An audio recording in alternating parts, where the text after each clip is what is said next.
So now that their propaganda has made you feel like, the eastern part of Nigeria can't live on their own by the people that have been the leeches on Nigeria, the northern Nigeria, Sharia North to be precise. The Sharia North that has been living off Nigeria, that cannot do, a parasite that cannot do without its host. So they continue to repeat that same propaganda and lie. And a lot of people bought that. And I'm like, when did this world change to all of this? I remember a decade is a long time. APC, Egbekegbe, has been in your life for nearly a decade. Now, for a decade, in fact, they were launched since 2014. This is their 10th year. Abi? Now, see this APC, Egbekegbe, and what they represented. They have created generation of ignorant, stupid, and hateful people. That's how much a decade, that's how much difference or change a decade can have on a generation. So unfortunately, I just thought you should know, people can grow their food. Every part of that contraption now, the first nations inside that contraption can actually live on their own. And that's why I support the number one on the list of that 14 demands. And I will join them if I were you. I will join them.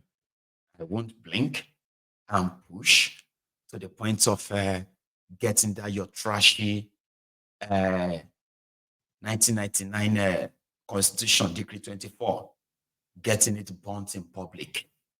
I can't really wait to see that happen. I'm talking about this trashy book called the 1999 Constitution. Is that not what they call it? A referendum, a new one, a people's constitution is possible, but they are not going to give them to you. You have to take it.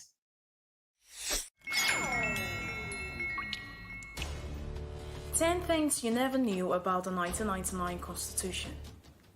Did you know that the 1999 Constitution was promulgated by the Military Decree 24 of 1999? And to think of it, this 1999 Constitution was never subjected to a referendum.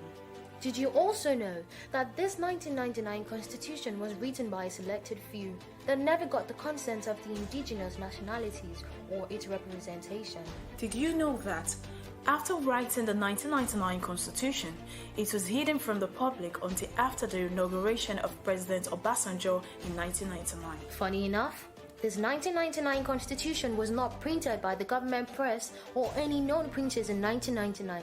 Did you know that the 1999 Constitution created a unitary government as against the projected federal government, and this forged an inefficient over-centralized government, as well as creating a centralized judiciary whom has never been autonomous? In all this, did you know that this 1999 Constitution falsely and maliciously claims that the indigenous nationalities willingly handed over their lands and resources to the federal government?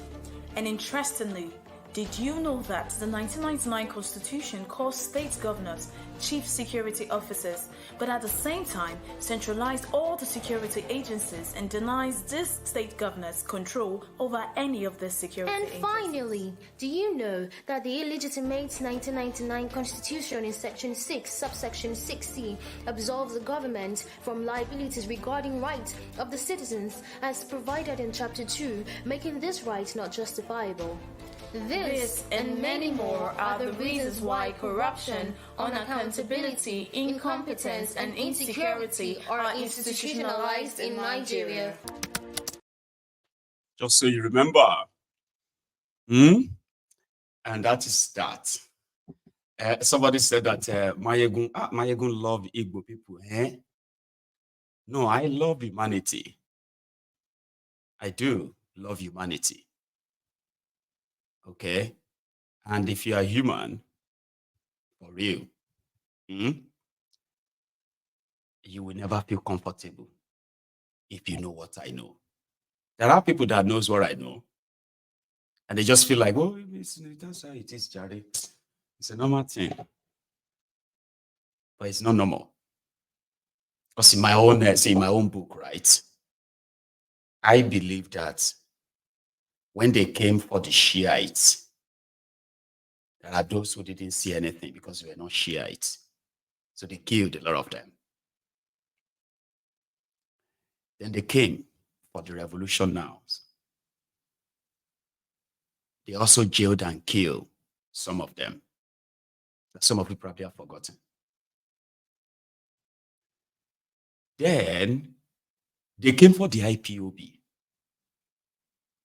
But because some of you were not IPOB, you looked away. In fact, some actually justified it. Yeah, kill them. Teach them a lesson. I wasn't IPOB. But I spoke out, right?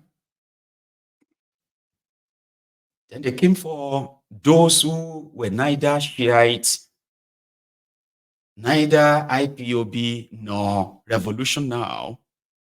The NSAS, all they did was just to give them a name and shoot at them and kill them. That's it.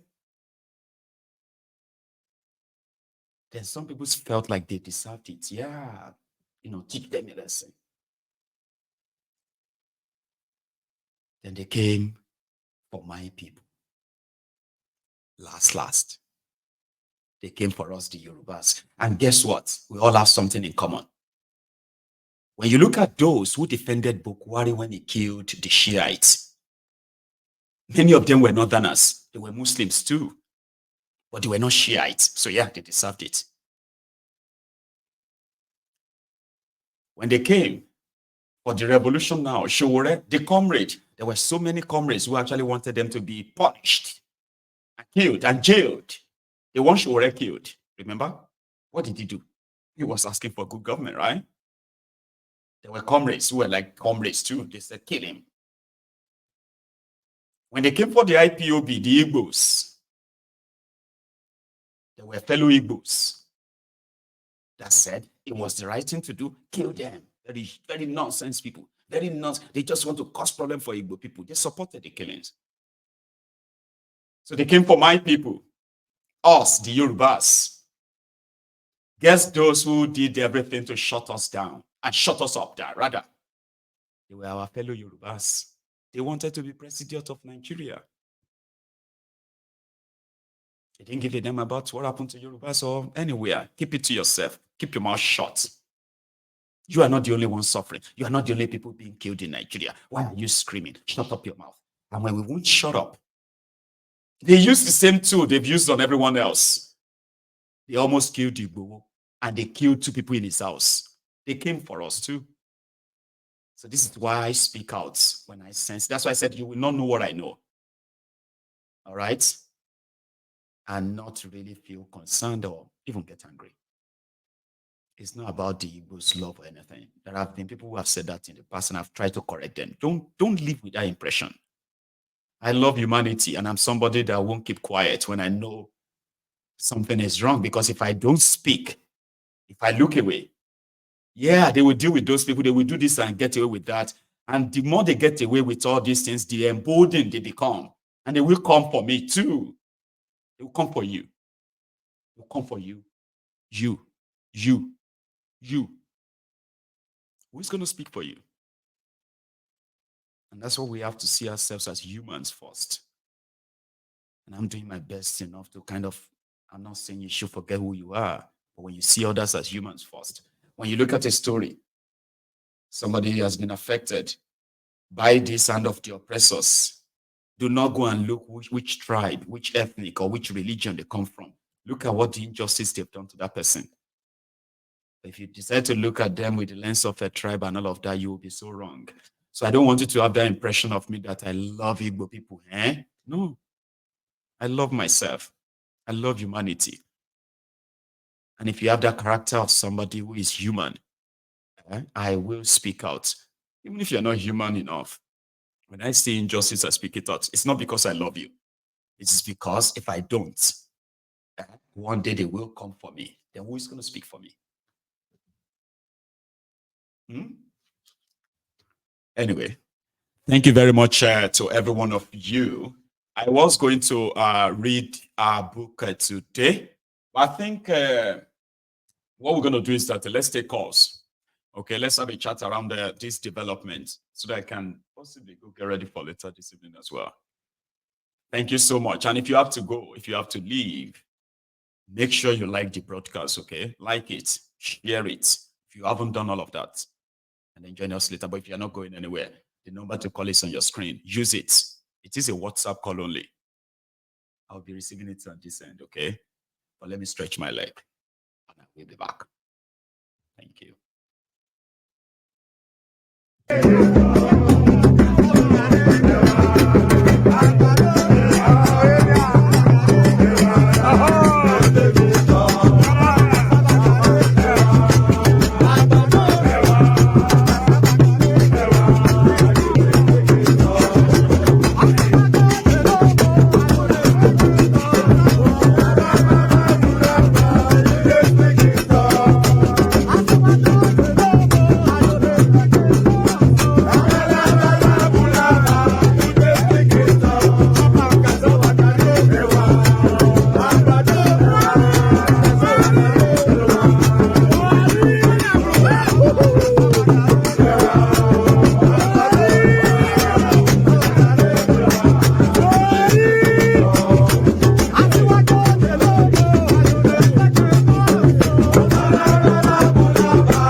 Thank you.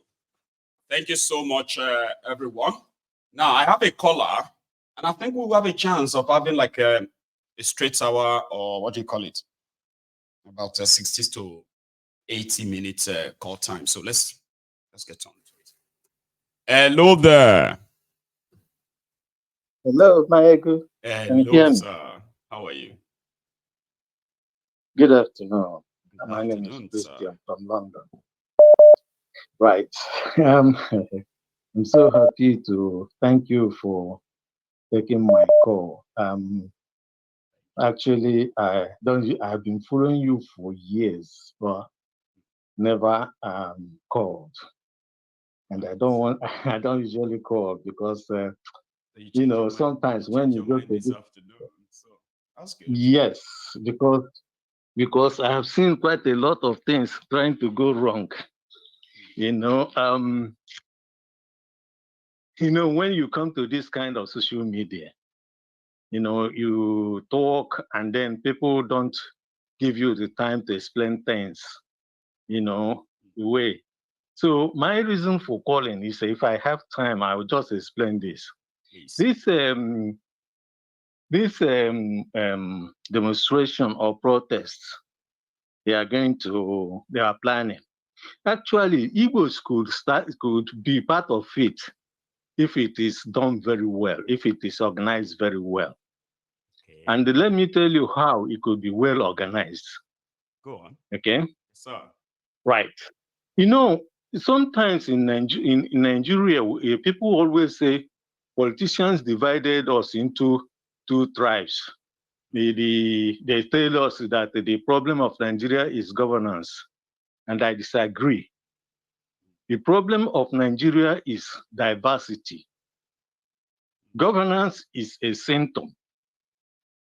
Leadership is a vector.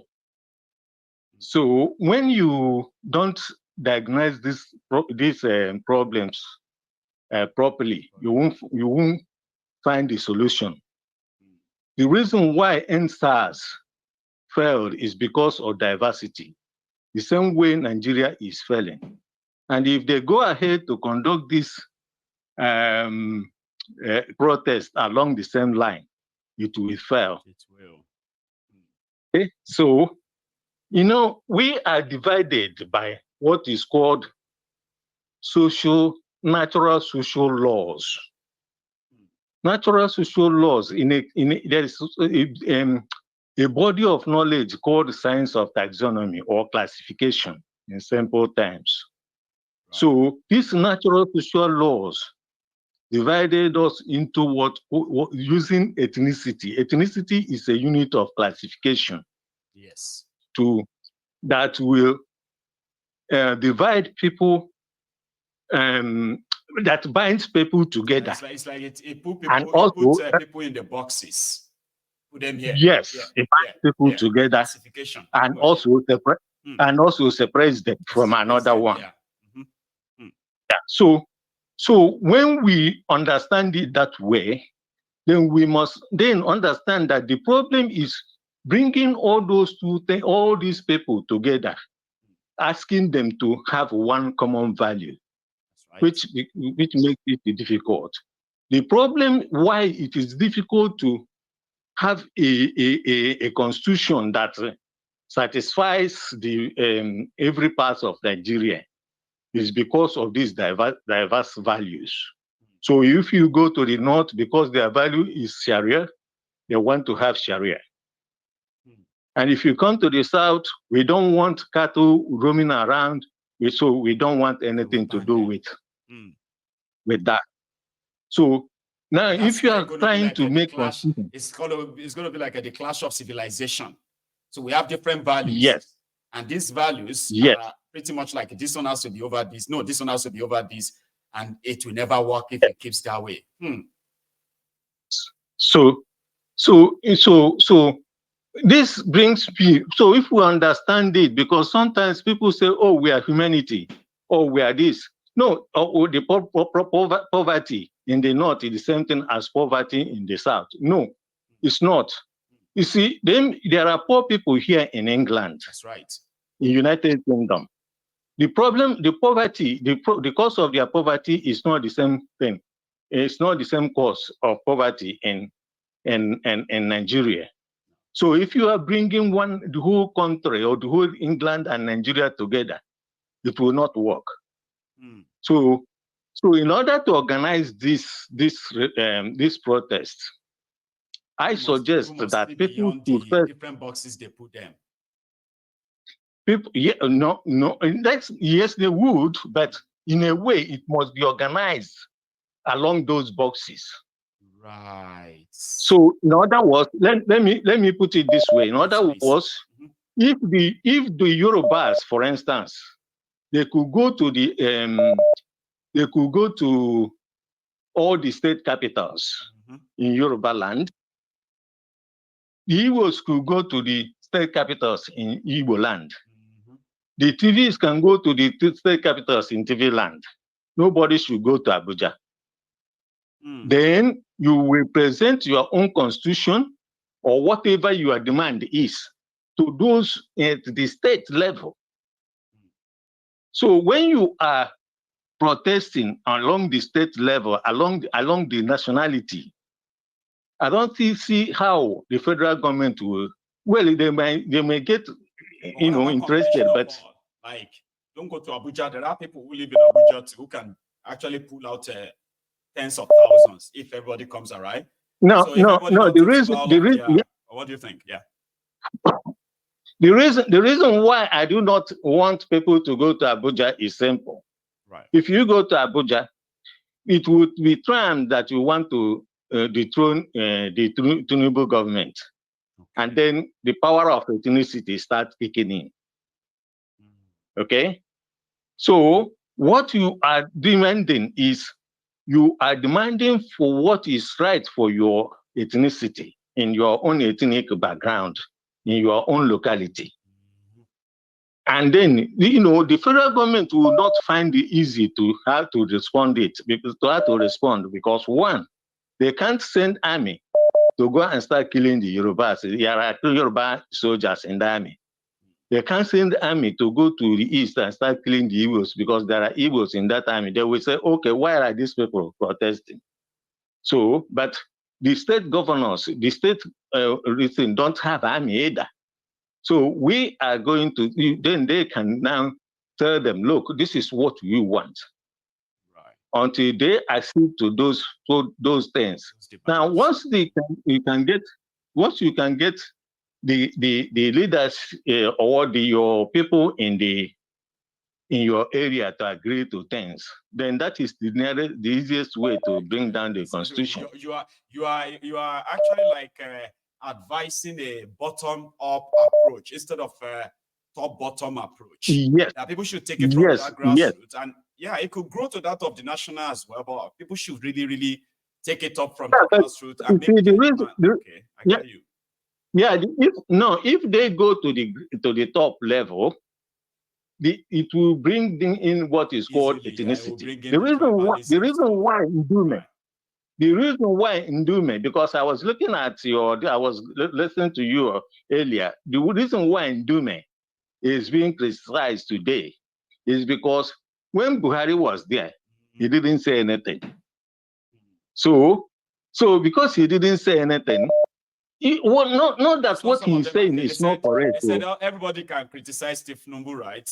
But it is not in their place from northern Nigeria to be demanding that Tifnubu must go when they exactly. But years. So they said they won't, and that's why they're coming for him now. Well, yeah, but if you look at what he was saying, the message is correct. But it's just that the messenger is from the wrong place. I see. You see, so that is the reason. Complexity of that tribalism. That is the complexity of trying to. Let me give you the easiest way to understand this is, look, we know we have corn. Corn. Let's look at the word corn, or what we call maize in Nigeria, right? We have popcorn, and we have this vegetable corn, the one we buy from Tesco, Asda, all these things, and eat, right? So if we get this popcorn, 1 cup of it, and get the other corn and dry them to the same moisture level and put them into popping machine or pot to pop, you discover that the popcorn will pop and the other one wouldn't pop.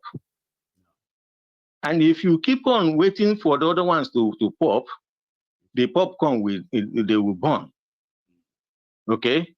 But in that sense, if you go into that pot, you will see the kind of segregation going on.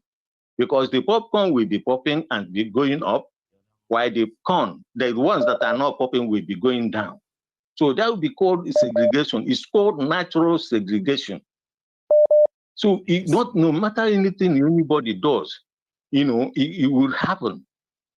Okay. So it is called corn. They are all corn. I know. Thank you so much. Let me take another call.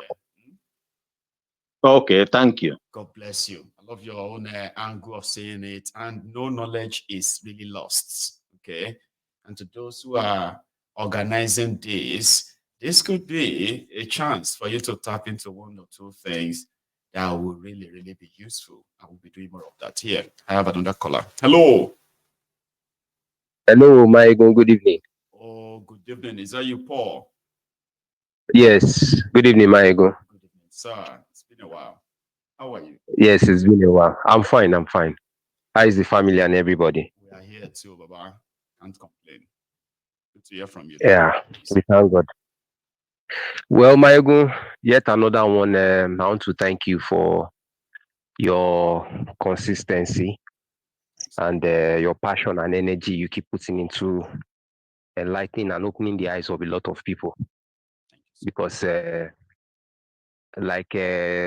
most of us usually say, each of your sessions has always been like a therapy for many of us, and also thoughts, because it drags us to a point where we really have to reason. Because Nigeria has actually made a lot of us not reason the way we are reasoning right now. It actually drowned our reasoning. And that's the problem with those that are still left inside the system.